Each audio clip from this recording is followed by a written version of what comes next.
नमस्कार दोस्तों। आज हम डेयरी व्यवसाय के उन बिंदुओं पर बात करते हैं जिससे हम अपने हम अपने पशुपालन व्यवसाय को लाभप्रद बना सकते हैं।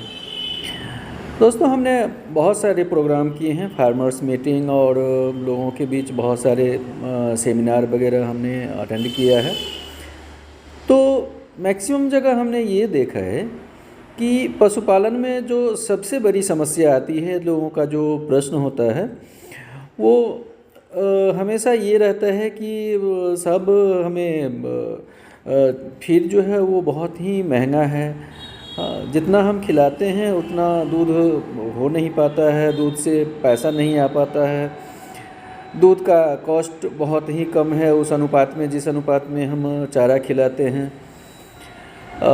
फिर और ज़्यादातर क्वेश्चन आता है बांझपन से संबंधित। लोग कहते हैं कि हम तो भाई बहुत परेशान हैं, बांझपन से ही परेशान हैं, अब गाय हमें नहीं रखना है, ये बहुत परेशान करती है।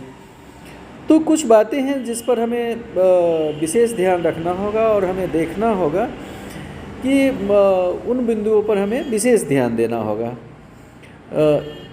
ये सब समस्या से बचने के लिए। तो इसमें कुछ पॉइंट है जो हम आज डिस्कस करेंगे, उस पॉइंट की हम चर्चा करेंगे।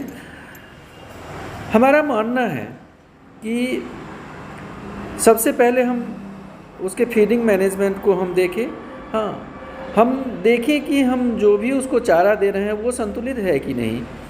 चारा में मुख्य रूप से हम लोग क्या देते हैं, कभी पता चला कि हम सिर्फ भूसा देते हैं और भूसा में कुछ दाना मिला देते हैं, लेकिन हम टोटल उसका नहीं देखते हैं कि हमें उसमें क्या क्या मिलाना चाहिए। हमें उसमें सूखा चारा के साथ हरा चारा देना चाहिए, कंसंट्रेट देना चाहिए, संतुलित आहार में कंसंट्रेट में आ जाता है जैसे दाना मिश्रण और साथ में मिनरल मिक्सचर। तो फीड में हमें ये सब चीज़ देना चाहिए, कुछ विटामिन्स देना चाहिए। अगर ये सब चीज़ अगर करते हैं, अगर हम संतुलित आहार अपने पशुओं को अगर देते हैं तो जाहिर सी बात है हमें उस अनुसार जो है दूध का उत्पादन होगा और बांझपन की समस्या नहीं होगी। उसमें फैट का परसेंटेज होगा, एसएनएफ होगा और इस तरह से उसका सही कॉस्ट भी हमें मिल पाएगा। तो इस तरह से हमें देखना होगा जो हम चारा दे रहे हैं वो सही दे रहे हैं कि नहीं, हमें उस पर विशेष रूप से फोकस करना होगा। और इस तरह अगर हम अपने चारे पर अगर सही से अगर फोकस करें, जो हम चारा दे रहे हैं अगर उस पर हम सही से फोकस करें तो निश्चित रूप से हमें पशुपालन में लाभ होगा और हमारी ये समस्या खत्म हो जाएगी।